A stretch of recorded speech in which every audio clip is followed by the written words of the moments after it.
जय माता दी। नमस्कार दोस्तों, स्वागत है आप सभी का हमारे YouTube चैनल लक्ष्मी शर्मा की कहानियां पर। ओम नमः शिवाय। हर हर महादेव। माता पार्वती की जय, गौरी गणेश की जय। प्रिय भक्तजनों, आज आप सुनेंगे कार्तिक महीने की दूसरे सोमवार की व्रत कथा। सोमवार व्रत कथा के साथ सुनेंगे कार्तिक माह की कुछ पौराणिक कथाएं। तो आइए शुरू करते हैं। एक समय शिवजी महाराज पार्वती के साथ हरिद्वार में घूम रहे थे। पार्वती जी ने देखा कि बहुत सारे मनुष्य गंगा में नहा नहा कर हर हर गंगे कहते कहते चले जा रहे हैं, परंतु प्राय सभी दुखी और पाप परायण हैं।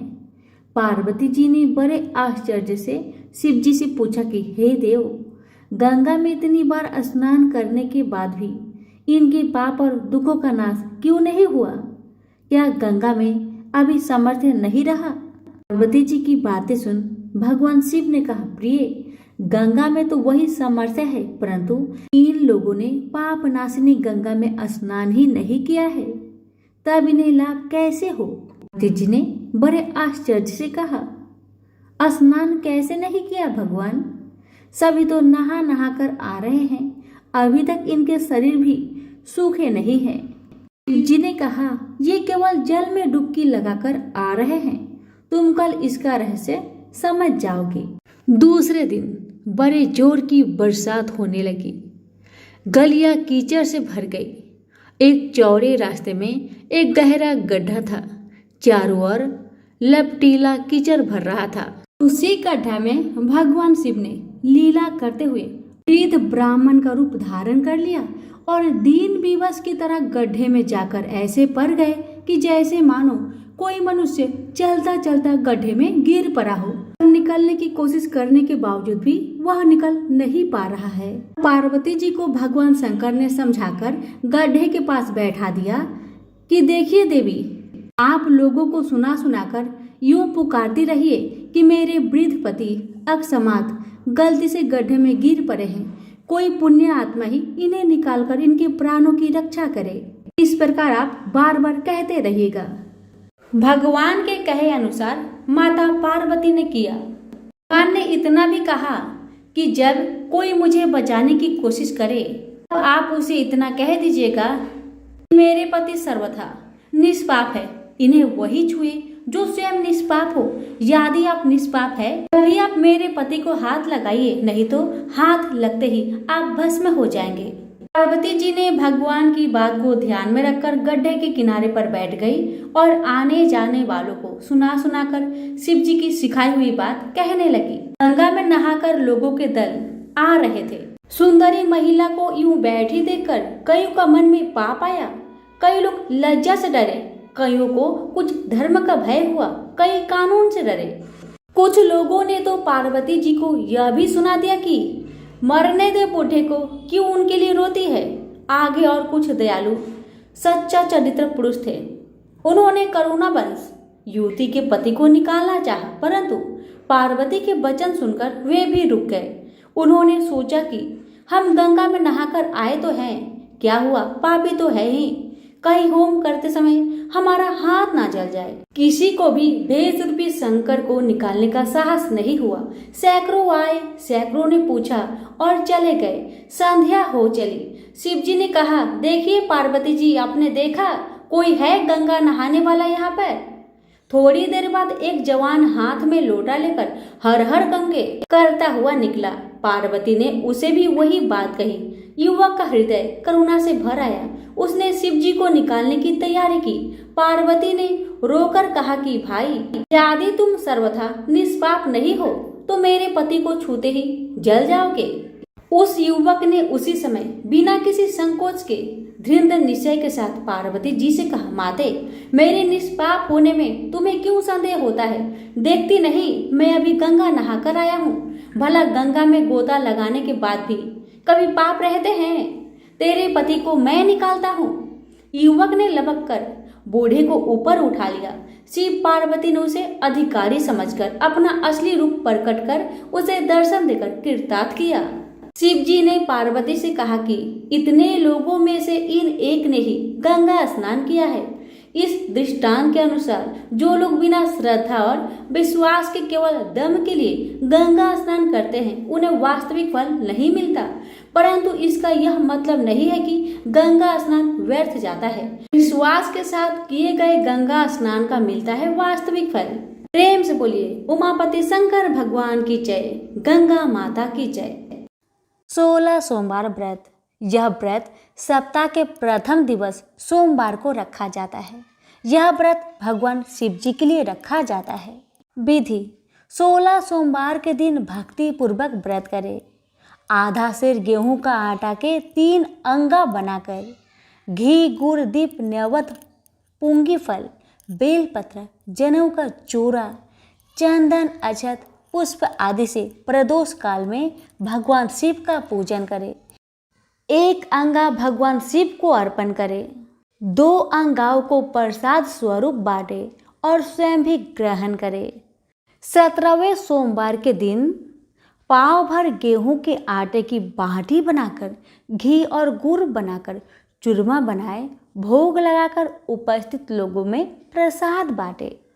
अब सुनिए 16 सोमवार व्रत कथा की प्रथम अध्याय।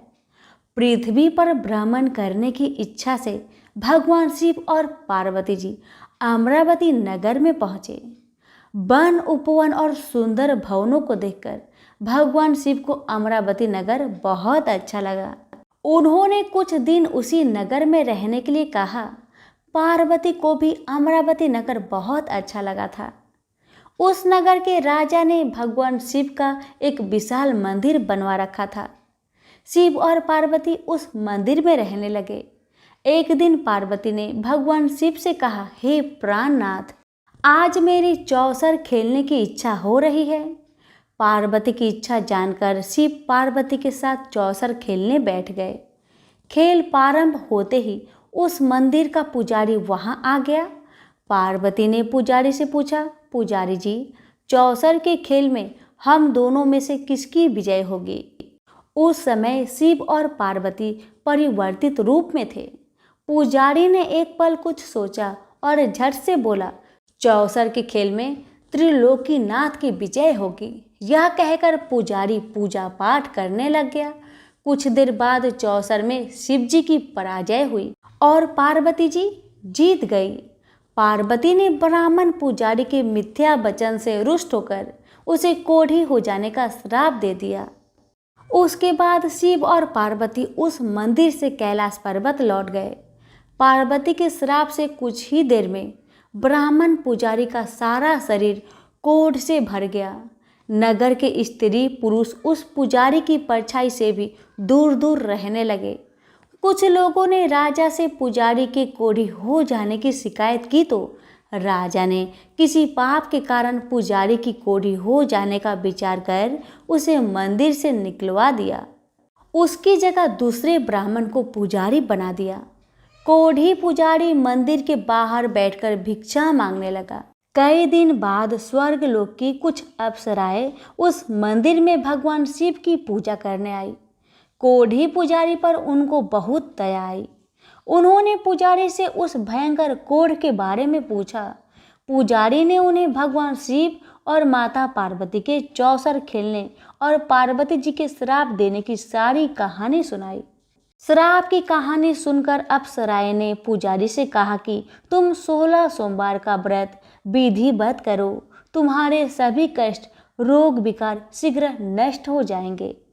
पुजारी द्वारा पूजन विधि पूछने पर अप्सराओं ने कहा, सोमवार के दिन सूर्योदय से पहले उठकर स्नान आदि से निवृत्त होकर स्वच्छ वस्त्र पहनकर आधा सेर गेहूं का आटा लेकर उसके 3 अंग बनाना, फिर घी का दीपक जलाकर गुड़, नैवेद्य, बेलपत्र, चंदन, अक्षत, फूल, पुंगी फल, जनेऊ का जोड़ा लेकर प्रदोष काल में भगवान शिव की पूजा अर्चना करना। पूजा के बाद 3 अंगों में 1 अंग भगवान शिव को अर्पण करके शेष 2 अंगों को भगवान का प्रसाद मानकर वहां उपस्थित स्त्री, पुरुष और बच्चों को बांट देना। इस तरह व्रत करते हुए जब 16 सोमवार बीत जाए तो 17वें सोमवार को 1 पाव आटे की बाटी बनाकर उसमें घी और गुड़ मिलाकर चूरमा बनाना। फिर भगवान शिव को भोग लगाकर वहां उपस्थित स्त्री, पुरुष और बच्चों को प्रसाद बांट देना। इस तरह 16 सोमवार व्रत करके और व्रत कथा सुनने से भगवान शिव तुम्हारे कोढ़ को नष्ट करके तुम्हारी सभी मनोकामनाएं पूरी कर देंगे। इतना कहकर अप्सराएं स्वर्गलोक को चली गई। पुजारी ने अप्सराओं के कथा अनुसार विधिवत 16 सोमवार का व्रत किया।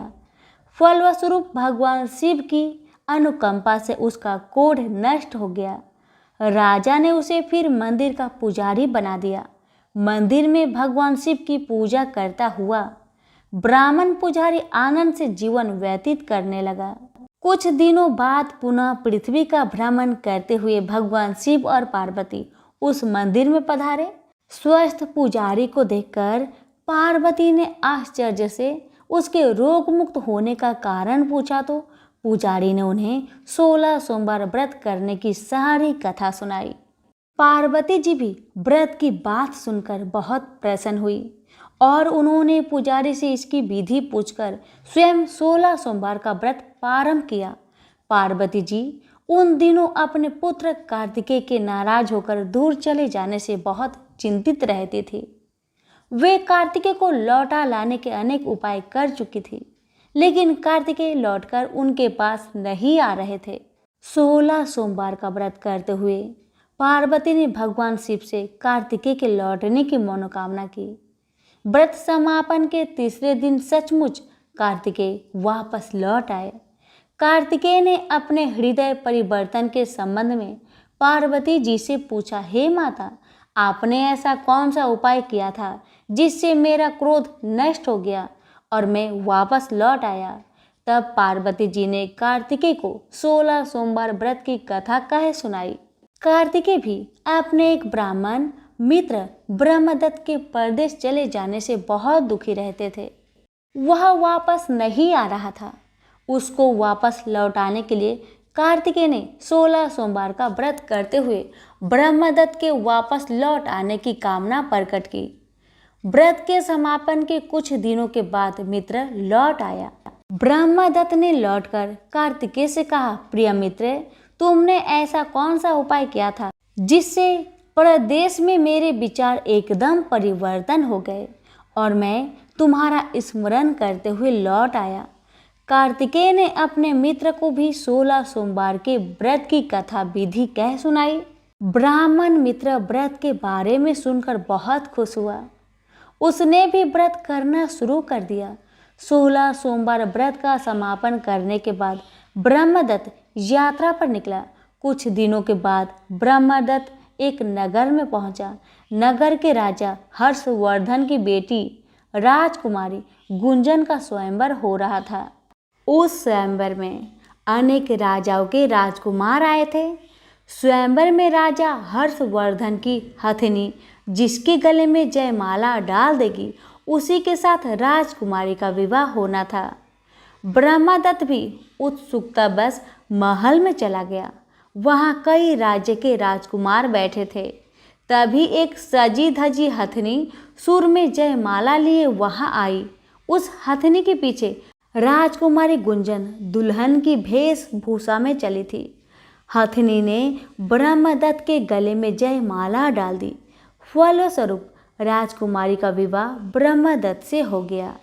16 सोमवार व्रत के प्रभाव से ब्रह्मदत्त का भाग्य बदल गया। ब्रह्मदत्त को राजा ने बहुत सा धन और स्वर्ण आभूषण देकर विदा किया। अपने नगर में पहुंचकर ब्रह्मदत्त आनंद से रहने लगा। एक दिन उसकी पत्नी गुंजा ने पूछा, हे प्राणनाथ, आपने कौन सा शुभ कार्य किया था जो उस हथनी ने राजकुमारों को छोड़कर आपके गले में जयमाला डाल दिया? ब्रह्मदत्त ने 16 सोमवार व्रत की सारी कहानी बता दी। अपने पति से 16 सोमवार का व्रत जानकर राजकुमारी गुंजन ने पुत्र की इच्छा से 16 सोमवार का व्रत विधि विधान से किया। निश्चित समय पर भगवान शिव की अनुकंपा से राजकुमारी के एक सुंदर व स्वस्थ पुत्र उत्पन्न हुआ। पुत्र का नामकरण गोपाल के रूप में हुआ। दोनों पति पत्नी सुंदर पुत्र को पाकर बहुत खुश हुए। पुत्र ने भी माँ बाप से एक दिन प्रश्न किया, मैंने तुम्हारे ही घर में जन्म लिया, इसका क्या कारण है?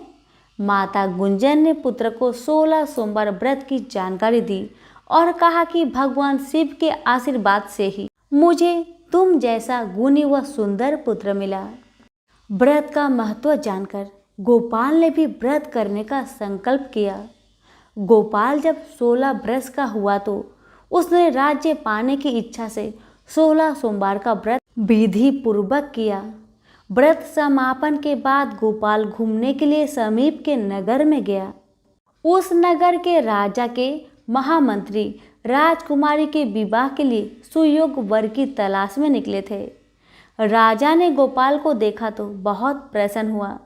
फिर गोपाल से उसके माता पिता के संबंध में बातें करके उसे अपने साथ महल में ले गए। वृद्ध राजा ने गोपाल को पसंद किया और बहुत ही धूमधाम से राजकुमारी का विवाह उसके साथ कर दिया। 16 सोमवार के व्रत करने से गोपाल महल में पहुंचकर आनंद से रहने लगा। 2 वर्ष बाद राजा का निधन हो गया तो गोपाल को उस नगर का राजा बना दिया गया। इस तरह 16 सोमवार व्रत करने से गोपाल की राज्य पाने की इच्छा पूर्ण हो गई। राजा बनने के बाद भी गोपाल विधिवत 16 सोमवार का व्रत करता रहा। व्रत के समापन पर 17वें सोमवार को गोपाल ने अपनी पत्नी मंगला से कहा कि व्रत की सारी सामग्री लेकर वह समीप के शिव मंदिर में पहुंचे। मंगला ने पति की बात की परवाह न करते हुए सेवकों द्वारा पूजा की सामग्री मंदिर में भेज दी। मंगला स्वयं मंदिर नहीं गई। जब गोपाल ने भगवान शिव की पूजा पूरी की तो आकाशवाणी हुई, हे राजन, तेरी रानी मंगला ने 16 सोमवार व्रत का अनादर किया है, सो रानी को महल से निकाल दे, नहीं तो तेरा सब वैभव नष्ट हो जाएगा, तू निर्धन हो जाएगा। आकाशवाणी सुनकर गोपाल बुरी तरह चौंक पड़ा। उसने तुरंत महल में पहुंचकर अपने सैनिकों को आदेश दिया कि रानी मंगला को बंदी बनाकर ले जाओ और इसे दूर किसी नगर में छोड़ाओ। सैनिकों ने राजा की आज्ञा का पालन तत्काल कर दिया। मंत्रियों ने राजा से प्रार्थना की कि वे रानी को अन्यत्र न भेजे। तब राजा गोपाल ने आकाशवाणी वाली बात बताई तो वे भी भगवान शिव के प्रकोप के भय से शांत होकर रह गए। रानी मंगला भूखी प्यासी उस नगर में भटकने लगी। मंगला को उस नगर में एक बुढ़िया मिली। वह बुढ़िया सूत काटकर बाजार में बेचने जा रही थी, लेकिन उस बुढ़िया से सूत उठ नहीं रहा था। बुढ़िया ने मंगला से कहा, बेटी, यदि तुम मेरा सूत उठाकर बाजार तक पहुंचा दो और सूत बेचने में मेरी मदद करो तो मैं तुम्हें धन दूंगी। मंगला ने बुढ़िया की बात मान ली, लेकिन जैसे ही मंगला ने सूत की गठरी को हाथ लगाया तभी जोर की आंधी चली और गठरी खुल जाने से सारा सूत आंधी में उड़ गया। मंगला को मनहूस समझकर बुढ़िया ने उसे दूर चले जाने को कहा। मंगला चलते चलते नगर में एक तेली के घर पहुंची। उस तेली ने तरस खाकर मंगला को घर में रहने के लिए कह दिया, लेकिन तभी भगवान शिव के प्रकोप से तेली के तेल से भरे मटके एक एक करके फूटने लगे। तेली ने मंगला को मनहूस जानकर तुरंत घर से निकाल दिया। भूखी प्यासी रानी वहां से आगे की ओर चल पड़ी। रानी ने एक नदी पर जल पीकर अपनी प्यास शांत करनी चाहिए तो नदी का जल उसके स्पर्श से सूख गया। अपने भाग्य को कोसती हुई रानी आगे चल दी। चलते चलते रानी एक जंगल में पहुंची। उस जंगल में एक तालाब था, उसमें निर्मल जल भरा हुआ था। निर्मल जल देखकर रानी की प्यास तेज हो गई। जल पीने के लिए रानी ने तालाब की सीढ़ियां उतरकर जैसे ही जल को स्पर्श किया तभी उस जल में असंख्य कीड़े उत्पन्न हो गए। रानी ने दुखी होकर उस गंदे जल को पीकर अपनी प्यास शांत की। दोपहर की धूप से परेशान होकर रानी ने एक पेड़ की छाया में बैठकर कुछ देर आराम करना चाहा तो उस पेड़ के पत्ते पल भर में सूखकर बिखर गए। रानी दूसरे पेड़ के नीचे जाकर बैठी तो उस पेड़ के पत्ते भी गिर गए। रानी तीसरे पेड़ के पास पहुंची तो वह पेड़ ही नीचे गिर पड़ा।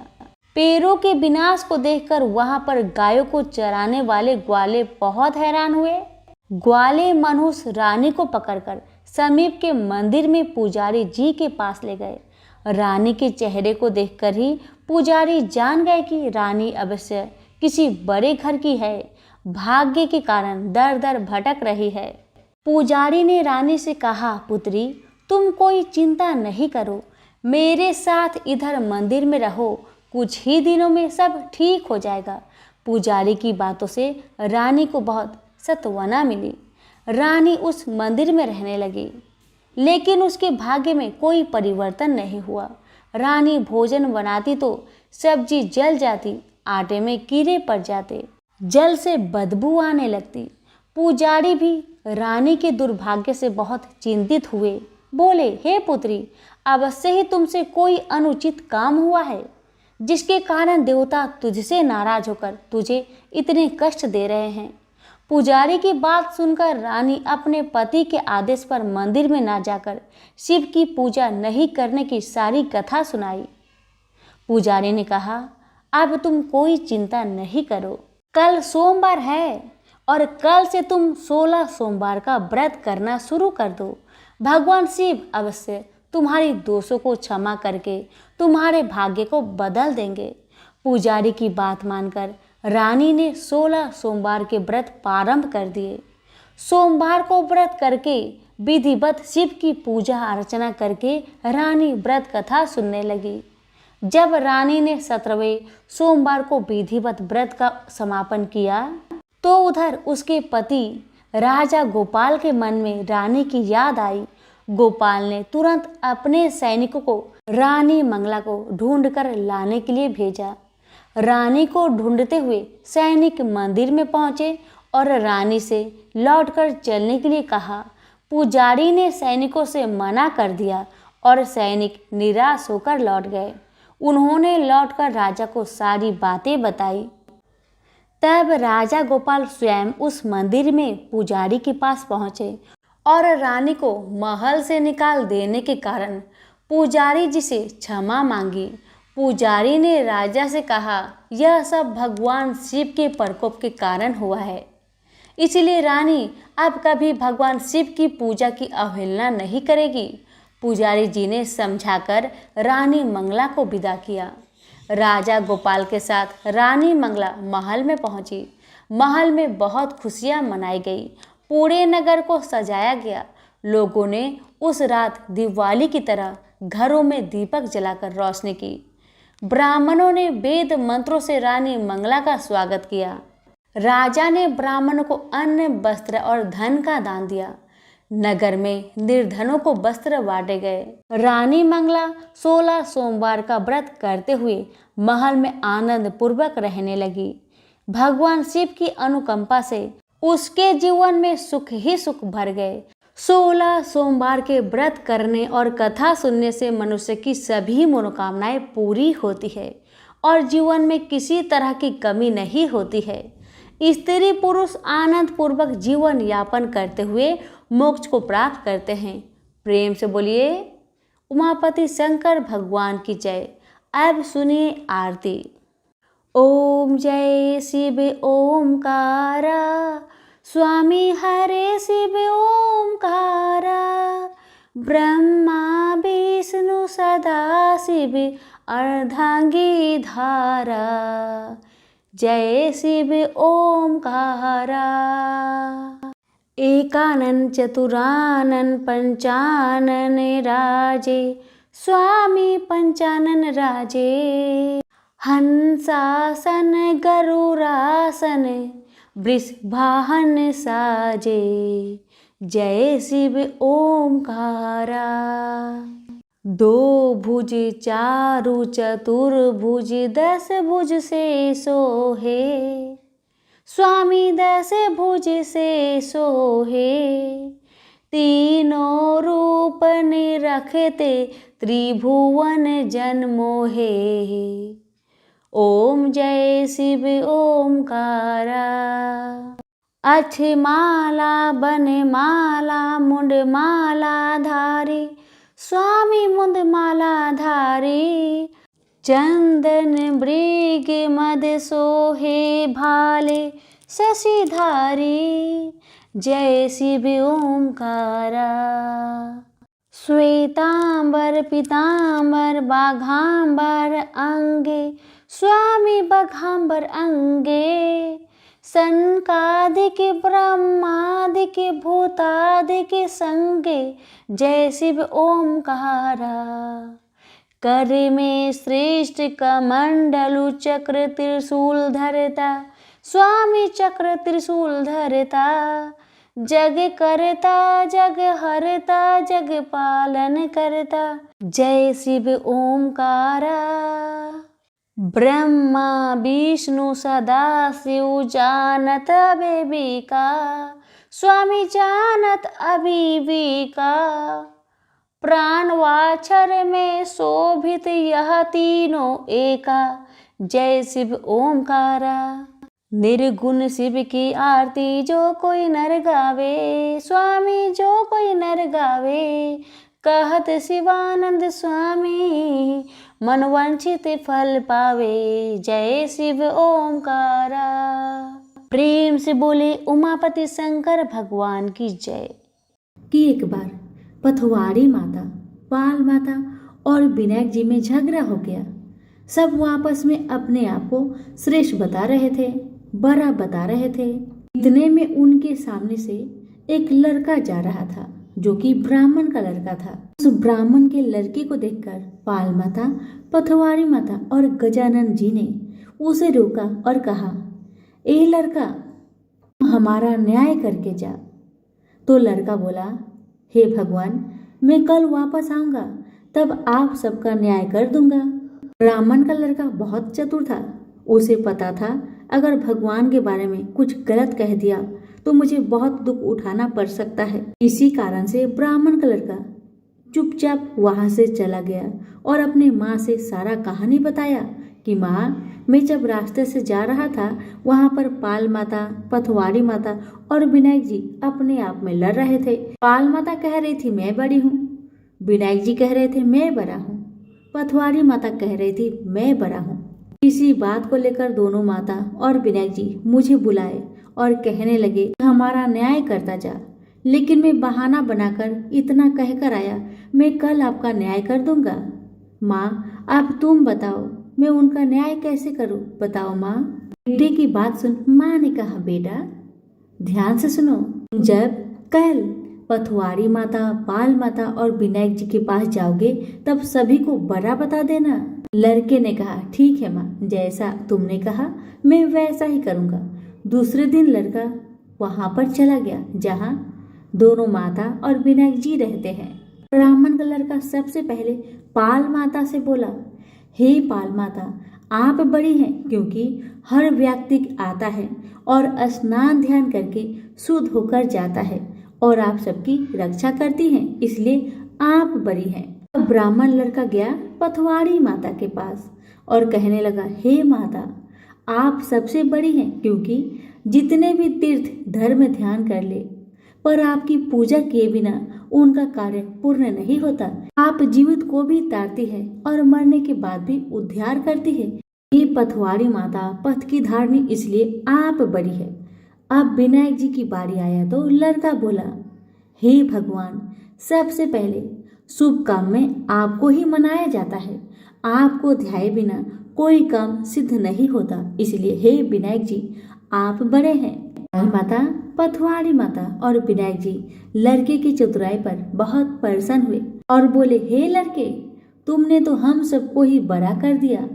हम सब तुमसे बहुत प्रसन्न हैं, इसलिए जा हम तुम्हें आशीर्वाद देते हैं कि तुम सदा सुखी रहो।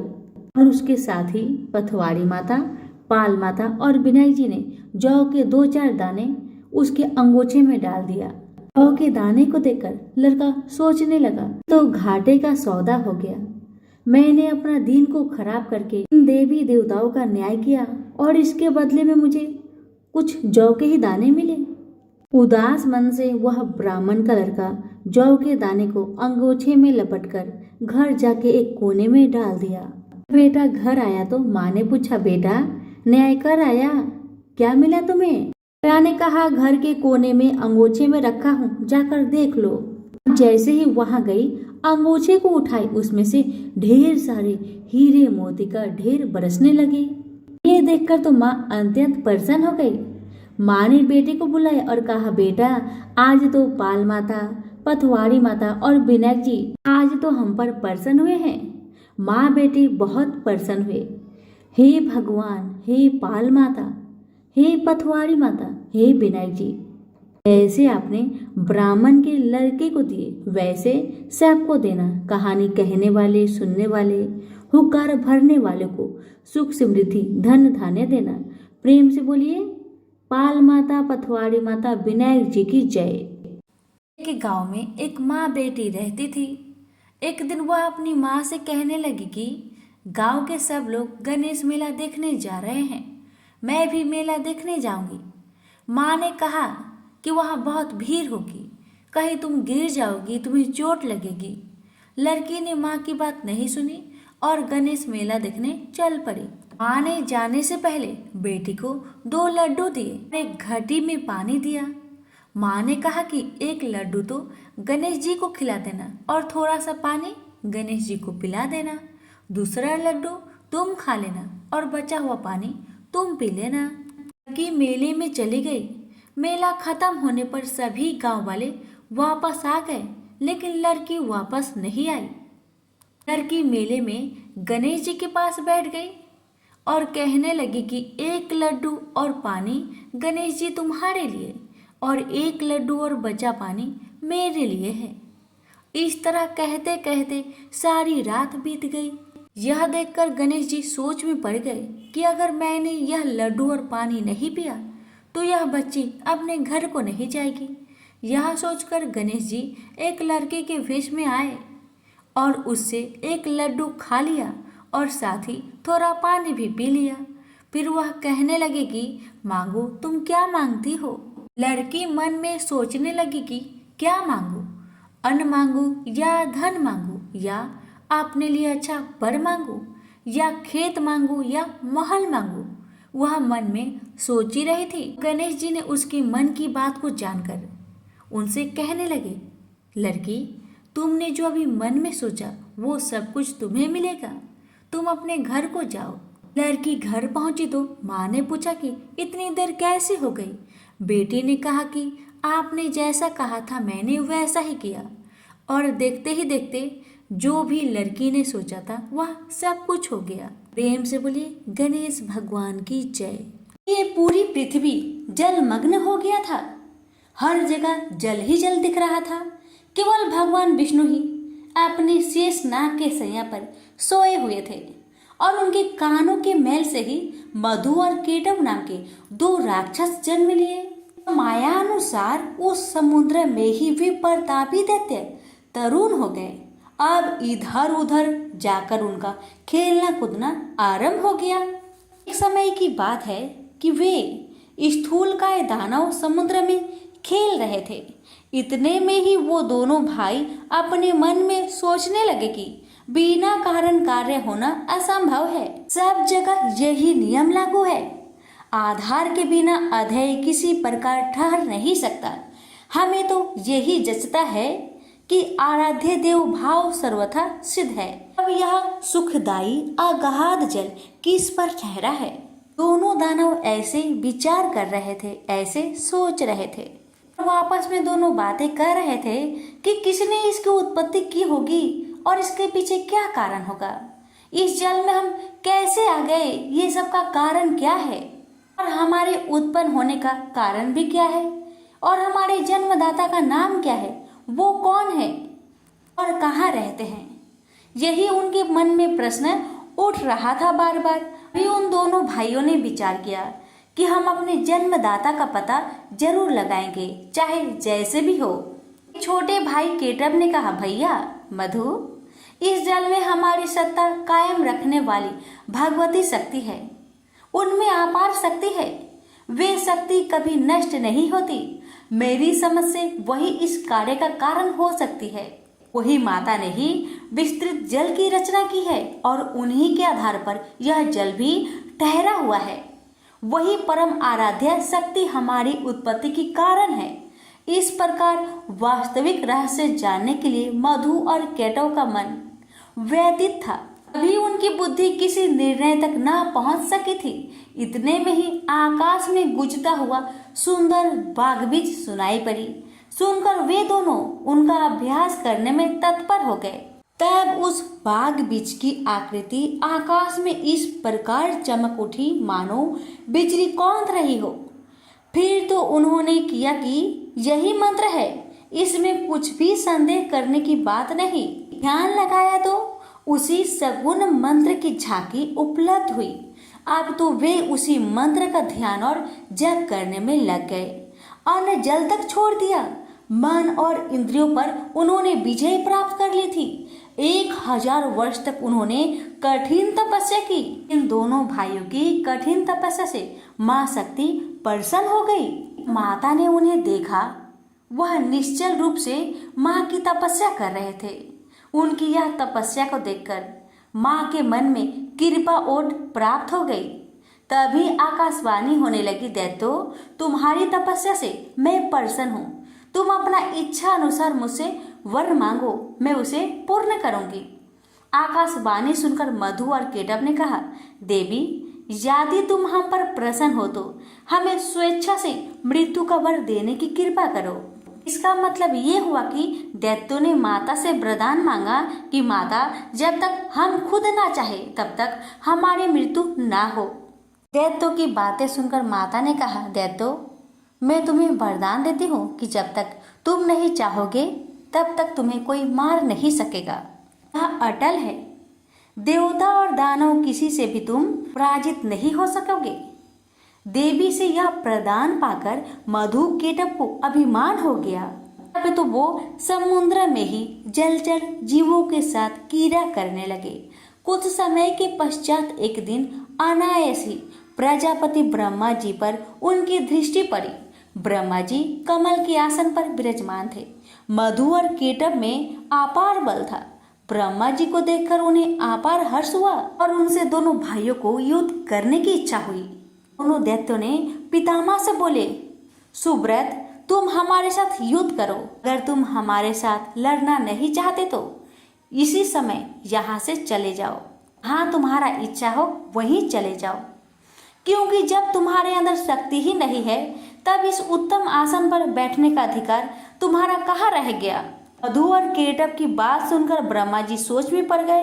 पता नहीं ये दोनों दानव कितने शक्तिशाली है। शत्रु की शक्ति जाने बिना उनसे युद्ध करना ये समझदारी नहीं होती। इसलिए शेष नाग की सैया पर सोए हुए भगवान विष्णु को जगाना चाहिए। वही इन दैत्यों से वर्षों तक युद्ध कर सकते हैं। ये सोचकर ब्रह्मा जी योग निद्रा की स्तुति करने लगे। ब्रह्मा जी की स्तुति से प्रसन्न होकर योग निद्रा भगवान विष्णु जी के शरीर से हटकर एक और खड़ी हो गई। अब अमित पराक्रमी भगवान श्री हरि के सभी अंगों से निद्रा देवी का अधिकार उठ गया। मधु और केटव के संहार के लिए ही भगवती योग निद्रा ने ऐसी कृपा की थी। भगवान श्री हरि उठकर बैठ गए। अपने सामने ब्रह्मा जी को देखकर उन्होंने पूछा, पद्म योनि ब्रह्मा जी, आप जब तब छोड़कर यहाँ कैसे आ गए? क्यों आप इतने चिंतित हैं? आपका मन भय से अत्यंत घबराया हुआ क्यों है? मुझे बताइए। तब ब्रह्मा जी बोले, भगवान, मधु और केटव दो दैत्य आपके कान के मैल से उत्पन्न हुए हैं। उनका रूप बड़ा ही भयंकर है और वे अपार बली हैं। वे दोनों मुझे मारने के लिए उपस्थित हैं। उन्हीं से डरकर मैं आपके पास चला आया हूँ। अब आप ही मेरी सहायता कर सकते हैं। विष्णु जी बोले, ब्रह्मा जी, आप चिंता ना करें, वे मूर्ख अपनी आयु खो चुके हैं। अभी युद्ध करने के लिए मेरे पास आएंगे और निश्चय ही मैं उनका वध कर दूंगा। भगवान विष्णु ब्रह्मा जी से ये सब कह ही रहे थे कि इतने में महाबली दोनों राक्षस मधु और केटव ब्रह्मा जी को ढूंढते हुए वहां आ पहुंचे। वहां पर हर जगह जल ही जल था। बिना किसी अवलंब के ही निश्चित होकर वे दैत्य खड़े थे। उनके स्वर वाग में अहंकार भरा था। वे ब्रह्मा जी से बोले, भागकर इसके पास चला आया है, क्या ये तुझे बचा सकेगा? युद्ध कर, ये तो देखता ही रहेगा और हम तेरे प्राण हर लेंगे। इसके बाद सर्प के फन पर बैठने वाले इसे भी हम मारेंगे। किंतु पहले अभी तू लड़ ले, या लड़ना नहीं चाहता? अगर तू हमसे नहीं लड़ेगा तो मुझे कह दे कि मैं तुम्हारा दास हूँ, तब मैं तुम्हें छोड़ दूंगा। मधु और केटव की बात सुनकर भगवान विष्णु ने कहा, दानव श्रेष्ठ, तुम इच्छा पूर्वक मुझसे युद्ध कर लो। तुम बड़े ही बली हो, तुम्हें असीम अभिमान हो गया है। यदि युद्ध करने की अभिलाषा हो तो आ जाओ, मैं तुम्हारा अभिमान दूर कर दूंगा। भगवान विष्णु की बात सुनकर मधु और केटव की आंखें क्रोध से लाल हो गया। वे बिना किसी सहारे जल में ही खड़े थे, फिर भी श्री हरि से युद्ध करने के लिए तैयार हो गए। मधु कुपित होकर तुरंत ही भगवान से लड़ने के लिए आगे आ गया। अभी केटव वहीं पर ठहर गया।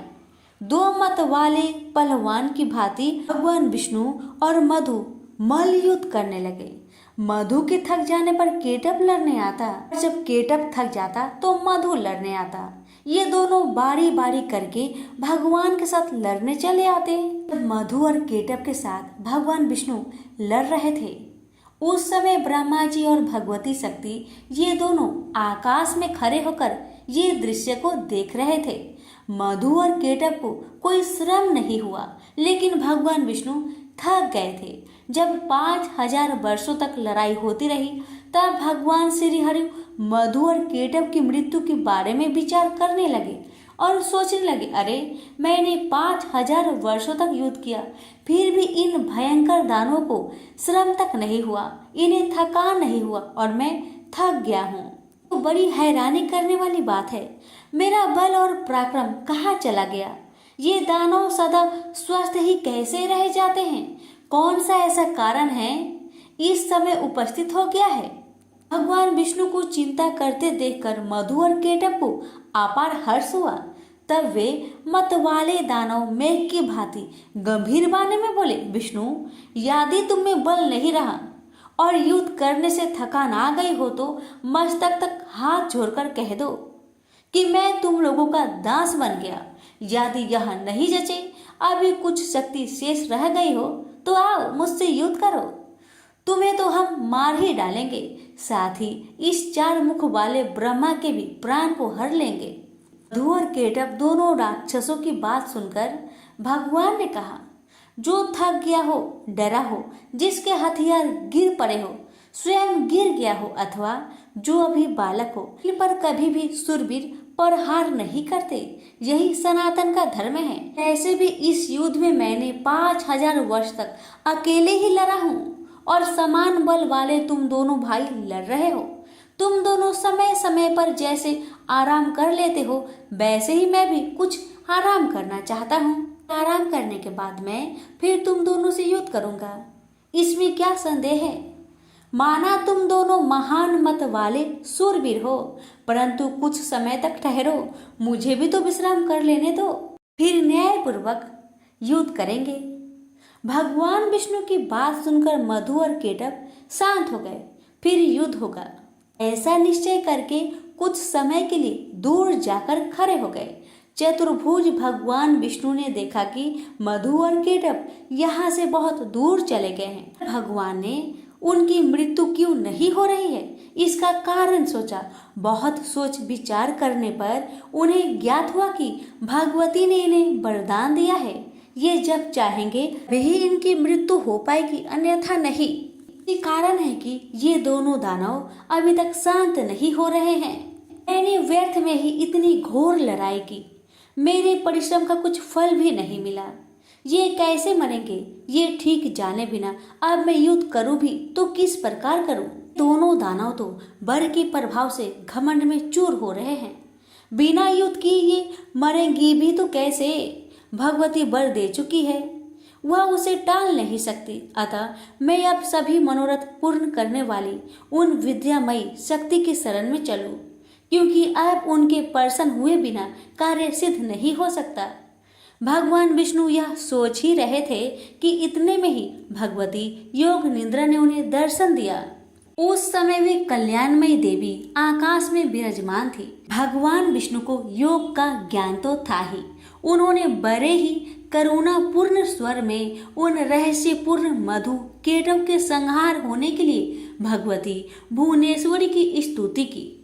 भगवान विष्णु की स्तुति करने पर देवी ने कहा, हे विष्णु, तुम देवताओं के स्वामी हो, आप पुनः युद्ध करने के लिए तत्पर हो जाओ।